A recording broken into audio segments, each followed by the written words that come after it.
J'ai connu la République dominicaine à l'université, à la faculté de droit d'Assas, où dans les années 64, il y avait une ribambelle d'étudiants dominicains qui étaient venus faire leurs études. Particulièrement dans mes travaux dirigés, il y avait un Dominicain qui s'asseyait souvent à côté de moi et qui était absolument brillant. Et moi, j'étais plutôt tir au flanc. Alors j'avais compris que grâce à lui, je pourrais améliorer mes notes. Ce jeune homme, c'est mon mari à l'heure actuelle. Et c'est grâce à ce groupe de Dominicains qui étaient très liés avec d'autres latino-américains que j'ai commencé à connaître un petit peu la République dominicaine. Bon, j'en savais pas grand-chose, je savais que c'était un paradis, une île merveilleuse, mais aussi qu'il y avait eu un très méchant tyran et qui avait fait beaucoup de mal à la famille de ce jeune homme et qu'il avait été très marqué par la dictature de Trujillo. Terminé nos études, il n'est pas rentré en République dominicaine, il a continué à faire des études de sociologie, de sciences politiques. Et puis, bon, nous, on était plus que copains déjà à l'époque. Il ne voulait pas rester en France, mais je pensais qu'avec le temps, puisqu'il faisait d'autres études, il allait vouloir rester. Vraiment, son but, c'était de rentrer dans son pays et de pouvoir servir à son pays. Donc, au bout de 7 ou 8 ans en France, il rentre en République dominicaine. Moi, je n'avais pas du tout envie de le suivre, mais quand même, j'étais curieuse. Je voulais savoir ce que c'était ce pays.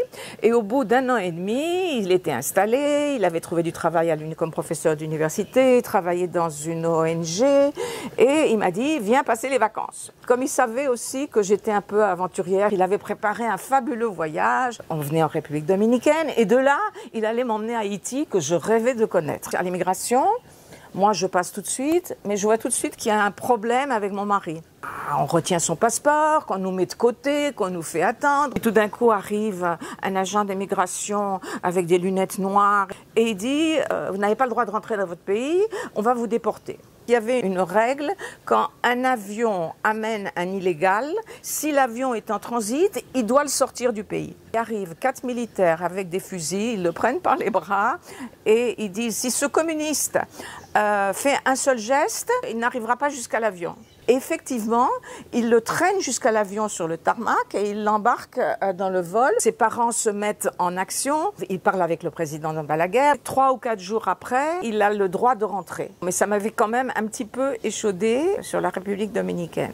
Mais bon, je l'ai pris assez bien finalement puisqu'il était revenu. Nous faisons du tourisme, nous visitons ce magnifique pays. J'ai pu connaître l'hospitalité des gens qui n'avaient rien et qui partageaient tout ce qu'ils avaient uniquement par gentillesse et avec un sourire absolument magnifique. Et la beauté du pays et la gentillesse des gens me faisaient quand même oublier tous les arrêts que nous avions sur la route. À l'entrée, à la sortie de toutes les villes, on était fouillés, il y avait des postes militaires et on devait montrer qu'on n'avait pas d'armes. Un soir, il y avait très peu de choses à faire le soir à Saint-Domingue parce que c'était l'époque où il y avait une bande armée paramilitaire, la Banda Colorada, la bande rouge, et qui était chargée par le président Balaguer de tuer des gauchistes. Il ne faut pas oublier que pendant les 12 années de Balaguer, il y a plus de 5000 personnes qui sont mortes assassinées. Donc quand même un soir, une des choses qu'on faisait, c'était acheter des glaces. On achète une glace et on va la manger sur le Mirador Sur qui venait d'être construit par Balaguer.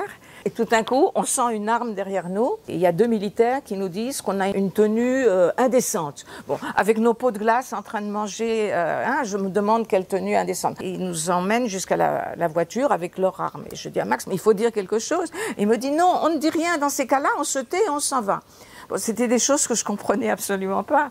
Max n'avait pas son passeport. On lui avait retenu quand il était revenu et à ce moment-là, on est allé le chercher chez le directeur de l'immigration qui lui donne son passeport en lui disant qu'il lui ôte son interdiction d'entrée et de sortie du pays, mais qui doit se conduire très bien.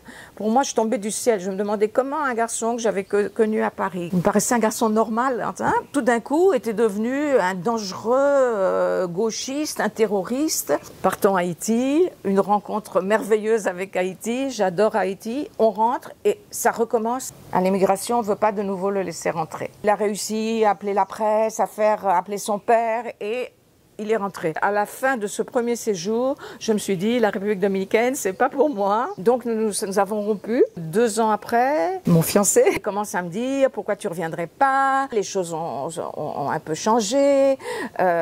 Bon, et je me laisse tenter. Et c'est comme ça que je fais ma 2e apparition en République dominicaine. Il me dit, demain, je vais t'emmener dans un endroit absolument extraordinaire. Il y a de la religiosité populaire.